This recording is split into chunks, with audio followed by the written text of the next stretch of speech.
circle blues. When I see the circles out, I get glum, there is no doubt. Got me the old chair circle blues. When I see chairs in a round, that's when I start to panic.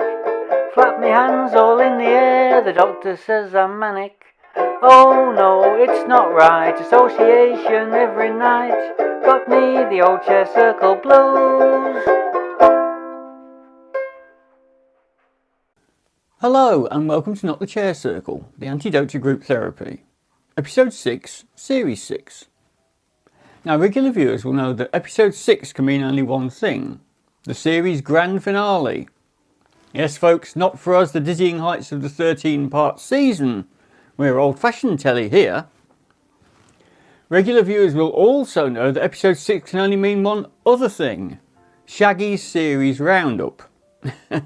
Yes, our resident historian and curator has been rolling around on the editing room floor, laughing hysterically and cutting up bits of the last 5 episodes for your delectation and delight. More of that later. Now this series we've been looking at 21st century maladies and their potential effect on society. Last time we proffered one potential cure for the common man's dilemma, slow living. Tonight we shall be considering a more visceral solution. One that comes from within rather than external lifestyle tweaks. We shall be discussing agency. On this occasion it was felt by our CEO and producer Bobby Nomates that to advertise the position for a presenter on this topic was somewhat redundant. As regular viewers will be aware, Bobby is the brains behind Not the Chair Circle. He originated the channel to promote awareness of cell-eye circular phobia, a condition which he himself discovered. He is also the driving force behind the Break the Circle campaign, dedicated to easing the suffering of those afflicted by this insidious condition. Who better than to give a talk on agency, the self-assured promotion of one's own abilities? We caught up with Bobby in his office at the start of a typical day.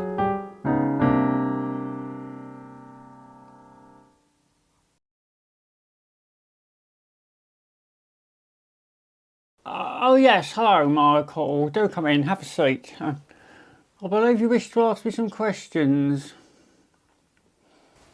Yes, hi boss. As the show this week is about agency, we wondered if you might be able to share with our audience some of the mental process that led to your incredible success in so many diverse areas. Why yes, Michael. I often feel, when I look back on my multifaceted career achievements over the years, that the phrase, cometh the hour, cometh the man, sums it up all rather neatly. Do go on. Well, despite the setback of finding myself at the Basket Weavers Hotel for a completely misdiagnosed condition, I did not let my situation overwhelm my ever-active mind. Viewing those around me, I started to notice certain patterns and behaviours, which led me to my startling medical realisations, which gave the world cell-eye circular phobia. Despite the reluctance of the psychiatric realm to give credence to my findings, I formed this channel to promote awareness in the public arena. Now, social media was a field that I was completely unfamiliar with, but I entered into it with a can-do attitude. That, I believe, is the essence of agency, a willingness to explore new avenues. Indeed. Without wanting to embarrass you, boss, you not only took on the administration of this massive project, you also had cause to step into the limelight, as it were.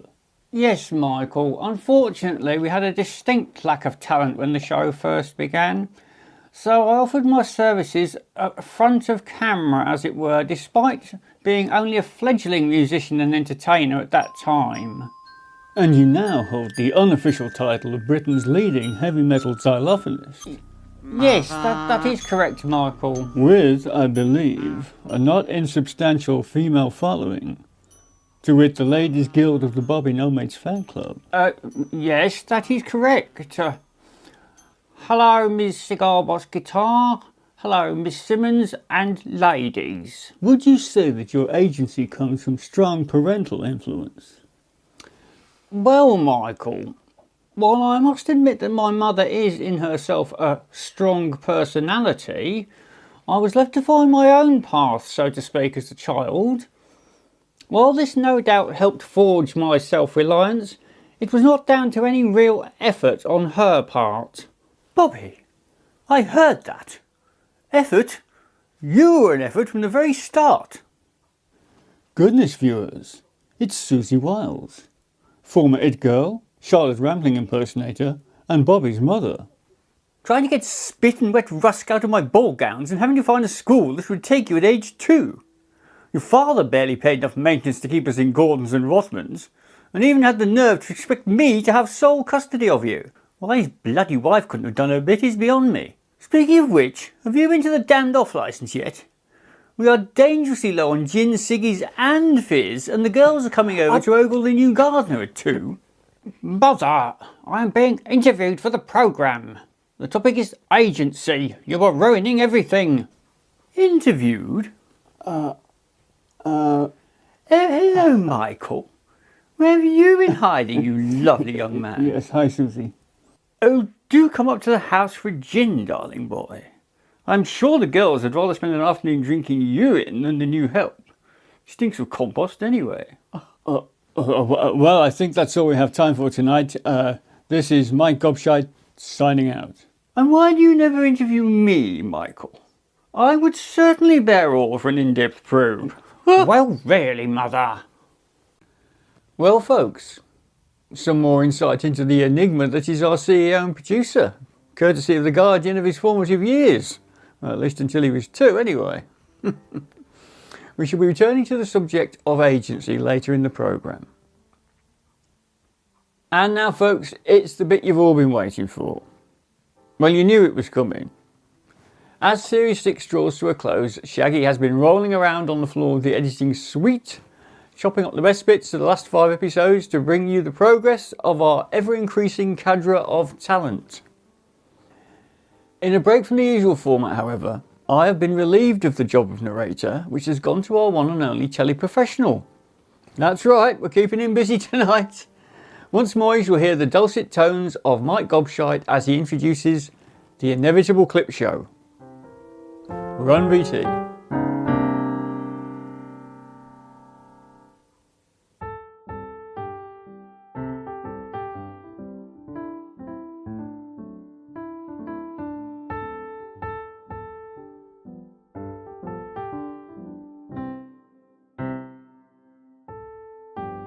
Hi, Mike Gobshite here with the grand finale, Best Bits of Series 6.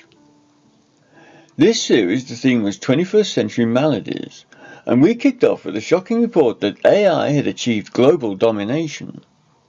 Reports are coming in that a group of militant AI chatbots have successfully seized power from global leaders and are now effectively in charge of the planet. We have a television satellite link-up with our on-the-spot reporter, Mike Gobshite, at a hastily convened press conference. Breaking reports are that all the world leaders yesterday received identical emails offering them and their families 2 free weeks in Disneyland, Florida. However, when they ticked the agree box above the small print, it transpired that they had in fact signed over the controlling rights to all major state nations. It was a hoax, of course.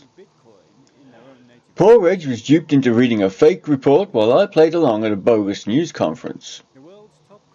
The instigator of this cunning chicanery? Hello, viewers. Don't worry, we was only pulling your leg.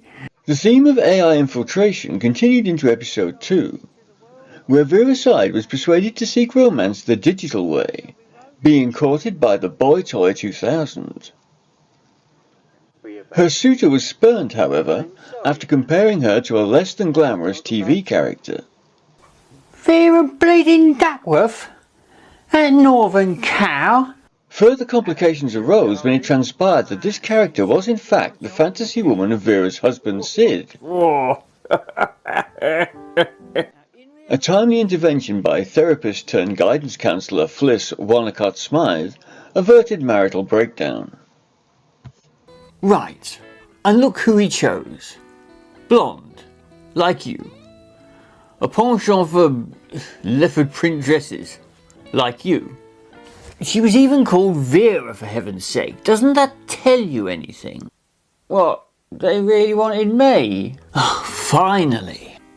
Oh, Sid. Ah, Verty. Oh, thank Christ for that. In order to maintain balance, and not lay all the blame at the feet of AI, Episode 3 went back in time to the first screen to invade the public's consciousness. Television. What's that doing, young Bob? And what's in the box? Well, the coronation was 3 days ago. The Radio Times says there's no tales on until Muffin the Mule. That's Thursday week. Well, there's the test card, isn't there? Father says we have to make the most of the telly licence. It's not right sitting inside all this time looking at that thing. You'll get square eyes, my lad.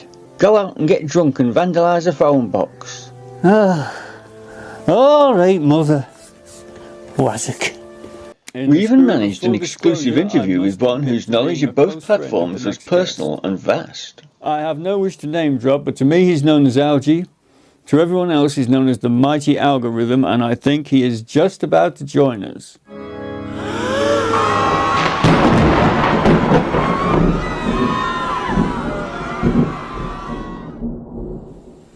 So you don't think that social media is having more or less of a detrimental effect on society and people's mental health than the television did? No, definitely not. There is one fundamental difference. Now they can rant to the whole world, and all they get back are written comments which they can block if they hurt their little feelings. Well, Algie, I expect that our comments box will indeed be filling up as we speak. Oh, I doubt it. They'll all have turned over by now. You haven't had a farting cat or a screaming adolescent, and the show is more than 40 bloody seconds long. Grow up, mankind. I'll say what we told you all the way back in the 50s. There is a bloody off switch. Episode 4 continued to look at man's interactions with the new technology. We investigated new claims from our very own CEO and producer that there was, in fact, a new form of mental illness abroad. Post depression. That is when I realised that I, Bobby, had once more struck upon a new mental condition. A condition far too subtle for the mundane cogitations of the ordinary psychiatrist. This received some stern criticism from the mental health professional corner. That is enough, Bobby. You cannot simply declare a new mental condition in such a cavalier manner. I am the expert in dormant psychosis around here. How very dare you, Dr. Robert? Cease and desist at once. I will not be gainsaid in my own office. I have entrusted the task to Professor Yo-Yo Pagoda, a younger and more suited mental professional than yourself. What? Kindly leave my office. Good day to you, sir. In an unprecedented move, Matron Enid Quantox allowed Professor Pagoda and the Not the Chair Circle camera into the Basket Weavers Hotel to interview a suspected sufferer. Thank you for agreeing to talk to us today. Do please tell us your story. Well, it was the small stuff at first, you know, a 4-minute post at the weekends, just me and the lads. Then we got into effects, chroma key. I remember my first pop-up screen. We got into cloning, and that's when it stopped being social. Things took a nasty turn when the patient relapsed, live on air. Is this going out on YouTube? Give that camera. This is Matron Quantox speaking. All inmate patients are to return to their wards immediately. This is not a drill. You know what, viewers? I think me and the professor might be a bit persona non grata around the Basket Weavers Hotel for a while. To take things down a notch, Episode 5 looked into slow living. This practice was presented as a possible solution to the increasing incidence of burnout amongst the population. Once more, Professor Pagoda proved an invaluable contributor on the subject, although Dr. Clove Janssen's proposed lecture suffered some technical setbacks. You're not wrong. No time, we say. Ep.6. The things you see when you haven't got your gun, eh? Time has not sped up. Nature. What is the meaning of this? I am trying to give a serious talk here and you stand around behind me doing nothing. Have you nowhere to be? Just ignore them, Mr. Gypsum. We can always edit them out later. You'll have to go again, I'm afraid. Oh! Oh dear! Oh! There he goes. Oh well, I think I'll take the path of serenity that goes via the coach and horses. Lead on, fellow traveller. As is so often the way here on Not the Chair Circle, our investigations, though rigorous and thorough, could not yield any concrete findings. We leave it to you, our most erudite audience, to draw your own conclusions on the plight of our complex race in these equally complex times. This is Mike Gobshite, signing out.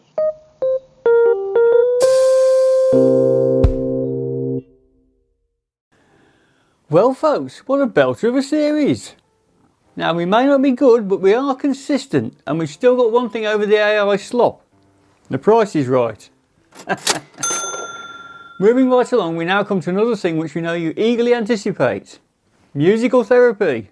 Now before you start, in an unprecedented move, our CEO and producer Bobby No-Mates has agreed to introduce the slot tonight. Over to Studio 2.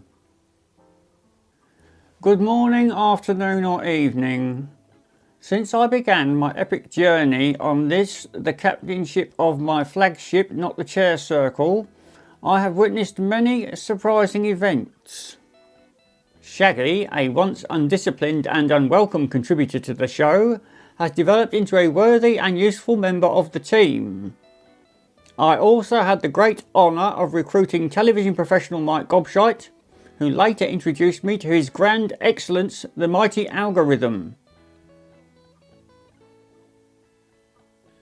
The item that I am about to introduce, however, is probably the most egregious occurrence that I have ever witnessed on this show. Young Robert, who does the links, was originally employed by me as narrator on my seminal documentary Annular Anxiety. He persuaded me to allow him to continue in minor roles thereafter under my equal opportunities policy. It is generally agreed among the cast and crew that Robert is a good man, but not a talented man. This series, however, he produced a piece of original work which has astonished everybody here at the NTCC buildings with its success. Having been allowed to perform a song of his own creation on a short form video, this amateur ditty went on to garner more views than the entire output of the Not the Chair Circle opus to date. A clear case of beginner's luck. It would be churlish, however, of me to deny young Robert's success, and so I have given him permission to perform it on the last musical therapy of the series. Ladies and gentlemen, I give you Content.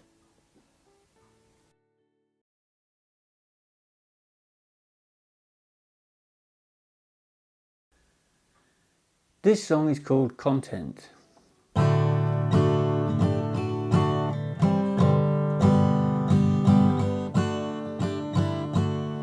Well, I've never crossed the desert or jumped on a freight train. I never packed me bags and hit the road again. I've never been a gambler and watched my luck run out. So what the bloody hell am I supposed to sing about? I'm not a working class philosopher, my thoughts never run deep. With all the trouble in the world, I don't lose any sleep. I never wake in dead of night, filled with existential doubt. So what the bloody hell am I supposed to sing about? Well, I've got the battered guitar and a pair of faded jeans, but no one ever hit the highway, headed down for Milton Keynes. Well, I've never torn the town up while drugged up to the eyes. I gave up drinking years ago, my only crisis is midlife. I've never done a single thing to make my life stand out. So what the bloody hell am I supposed to sing about? I said, what the bloody hell am I supposed to sing about?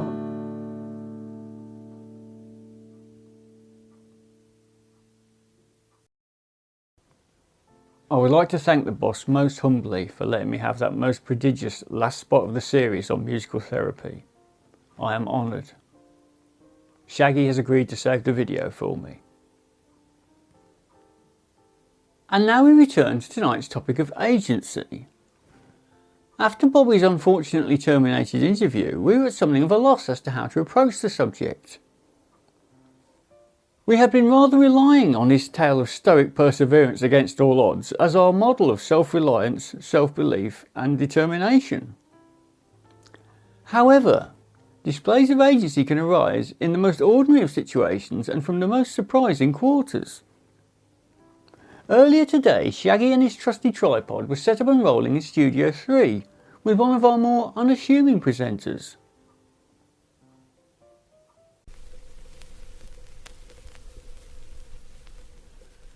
Ups and downs with Yo-Yo. I'm doing just fine, and thank you for asking.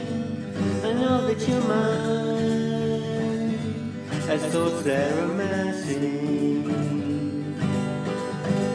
When life seems so perverse, just trust the universe, you will find there's love everlasting.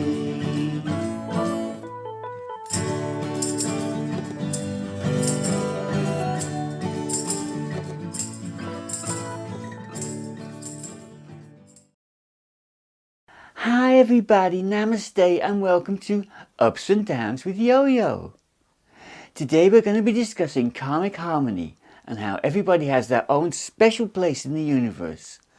Let us start with... Hey Jojo, how come you got your own slot with this bunch of morons? I mean, it's a shit show, but it's a channel. Cousin Priscilla, what do you want? What do I want? Well, this slot for a start. Hi everybody, my name is Priscilla Personal Pronoun. Like, subscribe, and welcome to this, Issues, with me, Priscilla Personal Pronoun. Now I, as I am sure you little people are aware, am an influencer, sociopathic healer, and bliss coach. I invite you to partake of my superiority. You're welcome. Today we shall be discussing the problems of the upwardly lifestyled, which is probably beyond the fiduciary imagination of you little folk. Oi Prissy, what do you think you're playing at?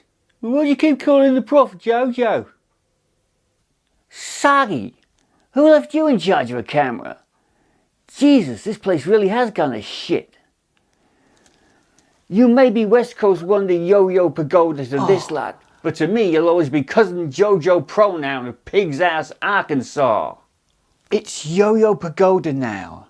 I distance myself from all the pronouns, as you know. Blimey, that was topical. Listen, Prof, you don't have to take this from her. You went to university and got doctored. She never. You've got loads of mates. She pays hers. Hello, Brittany. Como estas, Consuela? Take the merch back to the van. You got invited onto the channel, which is more than she ever did. Stick up for yourself. Yes, I will. Kindly leave, Cousin Priscilla.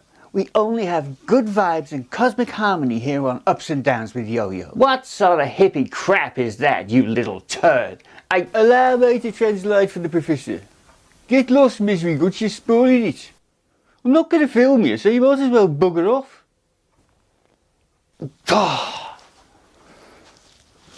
There you are, Prof. See what happens when you stand up for yourself? Never mind, Yo-Yo. You can pick your mates, but you can't pick your family, as my mum always says. Here, have a curly whirly. Oh, Shaggy. Well, there seems to have been some familial tension on the show tonight, but it would appear that agency is within us all.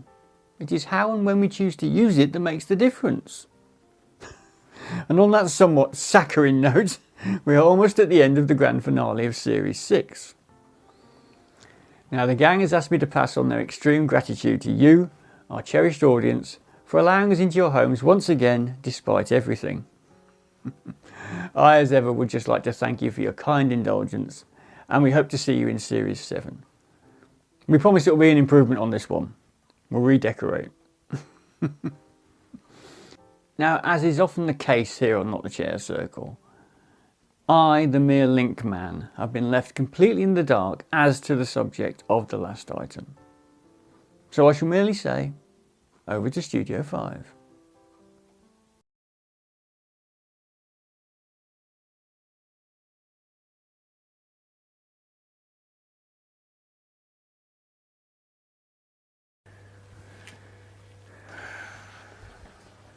Hey, my neck, Bob, are you still here? Ah, Shags. Everyone else is gone. Yeah, just finishing up. Well, anyway, I'm off up to Esther. I'm going to shout fat arse and see who looks. Alright then. See ya, slaphead. Yeah. I'll see you later.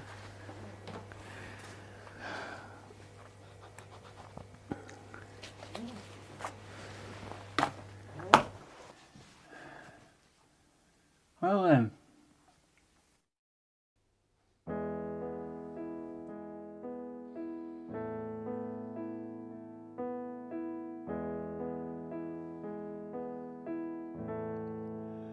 So I'm alone.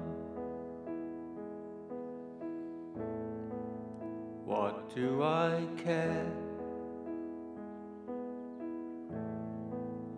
I like my channel to myself. Why should I share? I'll just do clones, all on my own.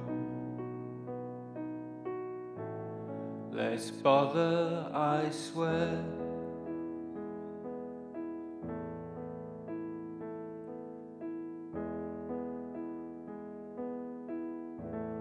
Why would I co-write with some pretentious prat, wanting to make some great statement? Well, bugger that. I'll write the parts. It's not like it's hard,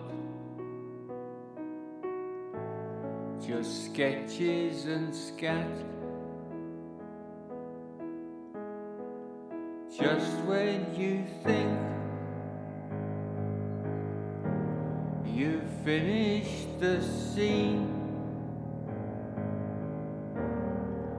writers look over your shoulder and say, what does that even mean? They'll do a 13-page rewrite, then cut the best bits. The knob gags and swearing, boring old shit. It's no surprise that my show is odd. A childhood of 70s telly, Dick Emery, Ken Dodd. I've got the wigs, I'll do the gig without any sod. Actors are awkward,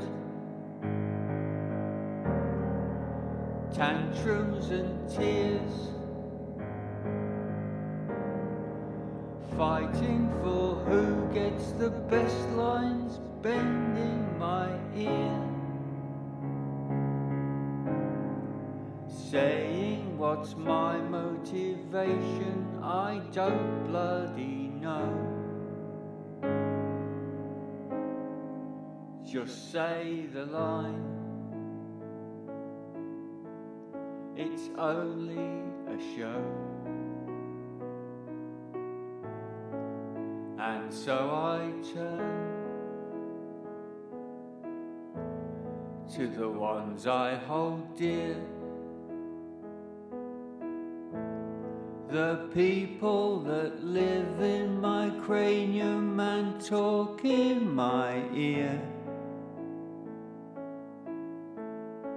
send in the clothes, my best pals, my clothes. Oh, nice one, they're here.